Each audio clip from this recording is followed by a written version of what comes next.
Yo, quelle belle journée pour être en vie. Je suis extrêmement content de te retrouver pour ce podcast bilan du mois d'avril. Comme d'habitude, on va parler de plein de catégories. Si c'est la première fois que tu viens, il y aura la catégorie lifestyle, la catégorie podcast entrepreneuriat, la catégorie musique, la catégorie ressources. Pour finir, les leçons et une petite conclusion.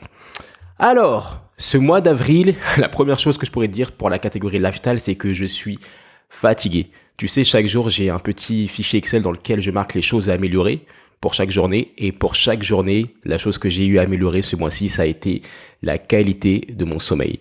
Alors, tu sais, quand tu es un créatif, quand tu es un artiste, c'est très compliqué de vouloir dormir parce que tu as toujours plein d'idées. Tu te dis, oui, il faudrait peut-être que j'enregistre, il faudrait peut-être que je fasse ça. Ah, il faut que je compose, il faut que je m'entraîne.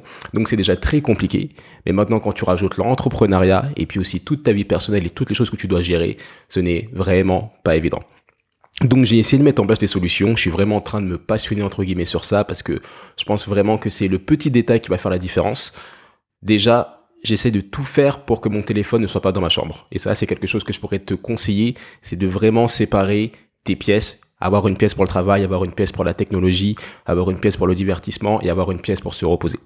Donc je ne respecte pas toujours cette consigne, parfois je m'endors avec mon téléphone près de la tête, ce qui n'est pas bon pour la santé d'ailleurs. Et à chaque fois que je laisse le téléphone dans la pièce, je dors moins bien. Parce que je sais qu'il y a le téléphone qui est là, je me dis qu'il va peut-être sonner, et puis si je me réveille pendant la nuit, je vais aller regarder ce qui se passe sur mon téléphone. Bref, ça altère littéralement mon sommeil. Donc une des premières solutions que j'ai trouvées pour le lifestyle, c'est vraiment de sortir le téléphone de la chambre. Le mois dernier, je t'avais parlé du réveil de la vision que j'étais en train de chercher. Je ne l'ai pas encore trouvé, donc si tu as des recommandations, comme d'habitude, n'hésite pas à me les dire. Si tu as des recommandations de réveil qui sont en accord avec la vision, qui sont simples, qui font bien le travail de te réveiller en somme, et qui sont pas avec des trucs Bluetooth et toutes ces choses-là. Voilà. Et en termes de lifestyle, une autre chose que j'ai effectuée pour améliorer mon sommeil, mais aussi pour être plus productif, c'est que je planifie ce que j'ai à faire la veille. Ça, c'est quelque chose qui est souvent recommandé dans les livres de dev perso, de productivité, etc. Mais ça fait vraiment la différence. Si tu planifies la veille, tu ne peux pas perdre. C'est impossible. La planification fait partie du travail, la planification fait partie de l'entraînement. Si chaque jour, ça je m'en suis vraiment rendu compte ce mois-ci, si chaque jour, avant de terminer ta journée, et de préférence quand tu es encore frais ou fresh, tu notes les choses que tu vas faire le lendemain, et encore mieux, si tu peux mettre à quelle heure tu es censé faire ces choses-là, tu ne peux pas perdre. Ça veut dire que le lendemain, tu vas te réveiller motivé, tu vas savoir exactement ce que tu vas faire, tu seras pas en train de te dire bon, qu'est-ce que je fais, par quoi est-ce que je commence, tout est planifié. Et c'est vraiment ça. Je sais que le soir, je suis fatigué, que le matin, c'est le moment où je suis le plus productif. Je parle souvent de golden hour, même si on utilise ça dans la photographie. Et j'essaie de tout faire pour que mon matin soit maximisé. Et en faisant tout ce travail de planification en amont, je sais que le matin sera maximisé, que la seule chose que j'aurai à faire, c'est de faire les choses. Voilà ce que j'avais à te partager sur la catégorie lifestyle. Je te propose qu'on passe à la catégorie podcast et entrepreneuriat. Alors, une des leçons, une des réalisations que j'ai eues en termes de podcast ce mois-ci, c'est que chaque petite action de marketing peut faire la différence. Il suffit juste d'un détail, il suffit juste d'une action intentionnelle. Je vais te donner un exemple. Ce mois-ci, j'ai sorti un podcast avec le chanteur Matt Houston et je me suis dit, tu sais quoi ? Plutôt que de juste partager que j'ai fait un podcast avec lui dans la story, je vais être un peu plus assidu, je vais être un peu plus créatif et je lui ai fait une petite vidéo, un petit best-of, un petit résumé du podcast en vidéo que je lui ai envoyé directement sur WhatsApp et je lui ai dit, écoute, voilà une vidéo, tu peux la partager sur tes réseaux sociaux et il l'a fait. Il l'a partagé et je me suis dit, mais pourquoi je faisais pas ça plus tôt? En fait, c'est beaucoup plus simple pour l'invité de partager directement la vidéo que tu lui envoies sur WhatsApp plutôt que de, à chaque fois, retweeter, repartager, etc. Donc, chaque petite action de marketing peut faire la différence. La leçon, c'est qu'il faut jamais arrêter de tenter des choses, qu'il faut toujours penser à la personne qui est en face de toi. C'est ça le marketing, c'est faire en sorte que la personne comprenne la bonne chose, que les choses soient simples pour elle et qu'elle fasse quel est le bon comportement, qu'elle passe vraiment à l'action. Et là, mon but, c'était que Matt Houston partage un extrait du podcast dans sa story. Et je me suis dit, comment est-ce que je peux faire pour que ça soit le plus simple possible pour lui? Donc, ça, c'est une des premières choses que je pourrais te partager en termes de podcast et même en termes d'entrepreneuriat. C'est de tout faire pour que la personne en face de toi ait la vie facile. Lui simplifier la vie. Si tu simplifies la vie des personnes en face de toi, avec ton produit, avec ta solution, tu ne pourras pas perdre. Ça me tue, cette expression. Autre chose en termes de podcast, j'ai enregistré moins de podcasts d'interview parce qu'il y a une plus grosse gestion, même si c'est quelque chose que je délègue maintenant de plus en plus pour le montage et toutes ces choses-là. Ça prend du temps. Et il faut faire de la musique, il faut coacher, il faut faire plein d'autres choses. Donc ce mois-ci, j'ai fait plus de podcasts où je suis seul et même j'ai créé du contenu involontairement. Et ça, c'est un concept que je pourrais te partager, créer du contenu involontairement. En gros, de ne pas perdre de temps. Chaque occasion que tu as de parler, de t'exprimer, de partager ta vision est du contenu qui pourrait être créé. Et tu n'as pas besoin de le penser, c'est ça la beauté des choses. Je sais que quand je suis invité dans un live ou un webinaire ou peu importe, je mets toujours un micro-cravate pour moi. J'enregistre toujours l'audio. Si possible, j'enregistre la vidéo. Et après, je prends un petit extrait que j'ai trouvé intéressant et je le repartage. Et ça a l'avantage que je parle naturellement déjà, parce que je suis en mode prestation. Et en plus de ça, je suis pas en train de me dire, ah ok, il faut que je crée du contenu, il faut que je pose la caméra, il faut que je pose le micro. Non, le contenu est déjà là et j'ai des heures et des heures de contenu qui ont été créés en live, quand j'ai été invité dans d'autres podcasts, etc. Donc, créer du contenu involontairement, utiliser chaque présentation que tu fais, chaque live, chaque coaching, mets un micro et repropose ce contenu, ça fait vraiment la différence et tu ne manqueras jamais de contenu. Plus je fais des coachings, plus j'ai du contenu. Plus j'interviens dans des lives et des podcasts, plus j'ai du contenu à partager. Et c'est la beauté de la chose. Autre chose, et ça c'est un point qui peut vraiment faire la différence dans ta vie, j'ai compris l'importance de la relance, du follow-up. Je t'en ai déjà parlé dans d'autres podcasts bilan. C'est quelque chose de crucial, mais là je l'ai vraiment mesuré. Il a suffi que j'appelle quelques prospects que j'avais eu au téléphone l'année dernière pour avoir de nouveaux clients. Il a suffi même que je rappelle certains invités de podcast qui n'avaient pas encore répondu, qui ne pouvaient pas, pour qu'ils acceptent. Et ça, c'est quelque chose vraiment que je pourrais te partager, c'est de ne jamais t'arrêter au premier non. Il faut toujours te dire que si la personne te dit non, c'est provisoire. Tu peux la relancer, il faut vraiment être sûr que ça soit un non définitif et non changeable. Mais à partir du moment où une personne te dit non, c'est pas le moment, tu peux toujours relancer et tu devrais vraiment considérer la relance comme une partie intégrante de ton agenda, de ton calendrier. Ça devrait vraiment être une routine parce que tu es peut-être juste à une relance, à un appel, à un SMS de changer ta vie, d'avoir un client en plus, d'avoir une opportunité, d'avoir un contrat, d'avoir une copine, d'avoir un copain, je sais pas, mais juste en relançant, en faisant du follow-up. Tu peux récupérer tes sous, tu peux récupérer tes prospects. Ça fait vraiment la différence. Ok. Autre chose en termes de podcast et d'entrepreneuriat que je trouve cool, c'est un bon problème, c'est que j'ai atteint ma capacité maximale en termes de coaching pour les prochaines semaines. Donc je ne peux plus prendre personne, je continue de faire des appels stratégiques, mais on ne pourra pas commencer avant fin mai. D'ailleurs, si ça t'intéresse, si tu souhaites lancer un podcast ou si tu souhaites lancer un business en ligne, n'hésite pas à me contacter. On commencera pas maintenant, on commencera fin mai, début juin, mais ça va avec plaisir. J'aurai 3 places, ok?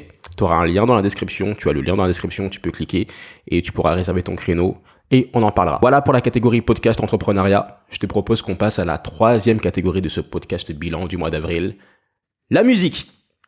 Alors depuis plusieurs mois, je te dis que mon objectif pour cette année 2021, c'est d'avoir plus de visuels, de tourner des clips, de faire des shootings photos et la vision est en marche. J'ai un tournage de clip qui est confirmé, j'ai la date, j'ai fait la compte à la réalisatrice, je suis en train de travailler dessus et je suis très heureux de le faire. C'est très épuisant, c'est pas facile vraiment de gérer un clip, de gérer l'équipe, le lieu, le casting, c'est un vrai métier que j'espère pouvoir externaliser prochainement. Mais je suis vraiment content parce que là, je suis vraiment en train de me dire, je suis en train de faire ce que je dois faire. Et ça, c'est vraiment la meilleure sensation du monde, c'est de te dire que tu es sur le bon chemin et que tu n'es pas en train de perdre ton temps. Donc ça, je te tiendrai au courant prochainement. Le tournage va avoir lieu début mai, donc c'est vraiment prochainement et ça va être incroyable. Pour moi, c'est quelque chose qui est inévitable et pourtant que j'ai contourné depuis tellement d'années. Et là, on revient au cœur même de la vision. Pour ce clip, je me suis dit que j'allais faire un Hollywood Challenge. Un Hollywood Challenge, qu'est-ce que c'est? C'est tout simplement de perdre du poids, de te muscler, de tout faire pour être au maximum de ta forme avant un tournage. C'est pour ça qu'on appelle ça le Hollywood Challenge. C'est beaucoup fait par les acteurs. Et je me suis tellement mis la pression qu'au final, j'ai pas trouvé la motivation et j'ai pas été aussi rigoureux que ce que j'aurais voulu. Même pour te dire, je me demande même si j'ai pas pris un tout petit peu de poids ou si j'ai pas stagné, tu vois. Donc ça, une des leçons qu'on pourrait tirer de ça, c'est que peu importe ton objectif, il ne faut pas se mettre la pression. Plus tu te mets la pression et plus vient l'opposition. La pression égale l'opposition. Donc il faut toujours trouver un moyen de se mettre des objectifs qui sont smart, comme on dit, toujours trouver un moyen de ne pas trop se mettre la pression parce que tu vas libérer de la cortisol, tu vas te sentir mal et au final tu vas peut-être avoir l'effet inverse que celui que tu voulais. Et c'est vraiment pas la vision. Donc ça, c'est vraiment une leçon pour les prochains tournages, pour les prochains projets. Je vais vraiment me dire, on se met pas la pression, on garde les mêmes habitudes, on augmente peut-être juste un tout petit peu le rythme, mais on se met pas un truc de fou parce que cette vie est déjà assez compliquée. Voilà. Et pour la musique, comme d'habitude, tu le sais, chaque mois, je te le dis, on continue de bosser chaque jour, de faire des vocalises, de travailler la danse, de travailler la souplesse. C'est vraiment un travail de préparation sur le long terme. Chaque jour, on se bat pour gagner de l'aisance, pour être plus créatif et pour créer peut-être la chanson qui va changer la vie. Et c'est vraiment ça que je pourrais te partager aussi, c'est de garder tes habitudes tous les jours, même si tu ne vois pas les résultats, c'est vraiment de l'effet cumulé et ça fera la différence un jour, tôt ou tard. Je te propose qu'on passe à la 4e partie de ce podcast, qui est la partie sur les leçons. Je vais te partager certaines phrases qui m'ont marqué, que j'ai tirées de certaines lectures, de certains podcasts que j'ai écoutés. La première, c'est « Les années enseignent ce que les jours ne savent pas ». Je répète, « Les années enseignent ce que les jours ne savent pas ». Ça, c'est une phrase de Ralph Waldo Emerson. Et c'est vraiment une phrase que j'ai adorée, je l'ai surlignée. Je l'ai directement mise sur mon carnet Moleskine. C'est vraiment quelque chose qu'il faut retenir, c'est que il faut juste continuer, encore une fois, comme je te le disais juste avant. Il faut que tu continues parce que les années, enseignent ce que les jours ne savent pas. Deuxième leçon, c'est commence par la musique. Music first.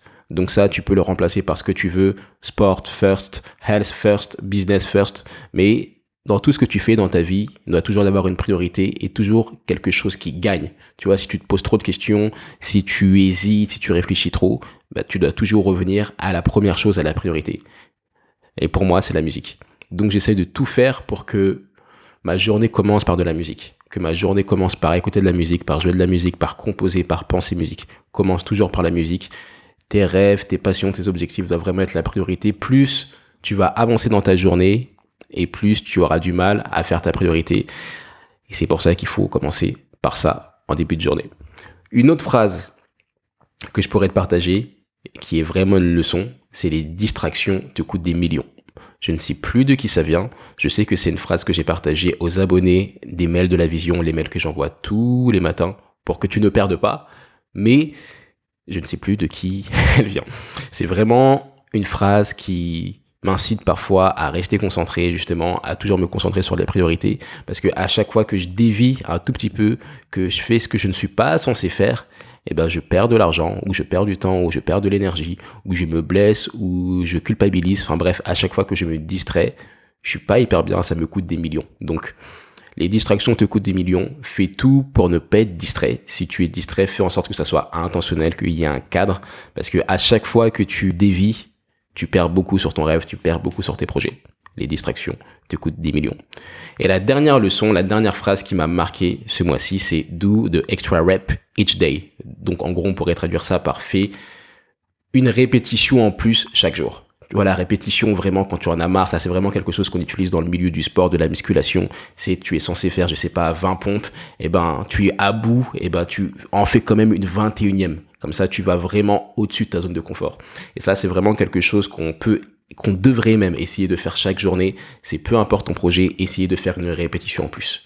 Que ça soit pour le podcast, que ça soit pour la musique, que ça soit pour les clients, faire un appel en plus, composer une musique en plus, faire une gamme en plus, faire une série en plus, faire un jogging en plus, peu importe. Fais des répétitions en plus chaque jour parce que encore une fois, l'effet cumulé fera son travail et ça fera la différence sur le long terme. Et encore mieux, tu t'habitues à ne pas perdre. Tu t'habitues à toujours te dépasser, tu t'habitues à ne jamais rester dans la complaisance et ça c'est vraiment une habitude qui peut faire la différence encore plus dans des moments critiques de ta vie. Voici les leçons. Comme ressource, je pourrais te partager une série, une série qui me fait perdre pas mal de temps, mais qui me divertit bien et qui me fait vraiment du bien. C'est une série qui s'appelle This Is Us. C'est l'histoire d'une famille. On la suit pendant une trentaine d'années. On voit les drames, les accomplissements. C'est vraiment une très belle série. Je trouve que c'est extrêmement bien réalisé. Le scénario est incroyable. Après, la seule chose, fais attention. Il y a 5 saisons. Je pensais que c'était une série que je pouvais regarder vite fait. Mais non, il y a 5 saisons. Et par saison, c'est des épisodes de 50 minutes. Et il y a 18 épisodes par saison. Donc, c'est un film, en gros, de 75 heures. C'est même plus une série, le truc. Donc ça risque de te prendre beaucoup de temps. Et si tu commences, c'est très dur de t'arrêter, c'est très dur de te dire ok, je regarde plus. Donc faut prendre ça en considération. Moi, j'essaie vraiment de me l'offrir en récompense. Je me dis ok, j'ai bien travaillé. En plus, je vois personne, je peux pas aller au cinéma alors que le cinéma c'est vraiment mon truc. Je regarde This Is Us. Très bonne série. Un autre investissement dont je te parle souvent, mais là j'en ai encore acheté un autre, c'est un disque dur. Un disque dur externe d'excellente qualité. Je crois que ça s'appelle un disque dur SID ou quelque chose comme ça. C'est vraiment quelque chose qui me permet de faire tomber mon disque dur sans m'inquiéter que mes données disparaissent. Bon, évidemment, le but, c'est de ne pas le faire tomber, mais au moins, j'ai un disque dur qui est protégé, j'ai un disque dur qui est fiable, qui est de bonne qualité, un disque dur world class. Tu sais, j'ai déjà eu un disque dur que j'avais fait tomber avec plein d'archives, plein de vidéos, et je m'en veux encore alors que ça fait 10 ans. Donc là, je me suis dit, je mets les dollars en plus pour avoir ce qu'il faut, pour me protéger. Tu sais, on dit souvent, prépare-toi pour le pire, espère pour le meilleur. Et là, j'essaie vraiment d'imaginer les pires scénarios avec ce disque dur. C'est un disque dur de la marque Samsung. Je pense que j'ai 500 gigas dessus. Il est tout petit, il fait à peu près la taille d'une carte bleue. Je te le montre si tu regardes le podcast en vidéo. Et j'en suis très content parce que tu sais que je suis quelqu'un qui accorde beaucoup d'importance aux souvenirs, quelqu'un qui accorde beaucoup d'importance aux archives de ma famille, aux archives de ma vie. Tu vois, je m'en sers pour faire des documentaires, pour inspirer des personnes et même pour les montrer à ma descendance. Et pour ça, c'est important d'avoir des systèmes de stockage fiables. Qu'est-ce qui se passe si ton ordinateur se cache demain? Qu'est-ce qui se passe si on te vole ton ordinateur? Avoir des disques durs. Et là, j'en ai un, mais je vais encore en acheter un autre que je vais amener chez un ami. Je vais lui dire, ok, garde mon disque dur. S'il m'arrive quelque chose, il y a des musiques dessus, il y a mes documents dessus. Je vais en acheter un autre, je vais le mettre chez ma mère. Enfin bref, j'essaie vraiment de penser ça parce que les données ont de l'importance pour moi, les souvenirs ont de l'importance pour moi. Si tu es également un créatif ou une créative, tu ne devrais surtout pas hésiter à acheter des disques durs et le plus vite possible. Et aujourd'hui, tu as des trucs aussi petits qu'un Samsung portable SSD T5, je te mettrai la référence en lien du podcast si tu veux, qui te permettent de stocker beaucoup de données, d'avoir quelque chose de fiable et quelque chose de rapide. Dis-toi qu'il y a toute ta vie dedans. Et ça, c'est incroyable.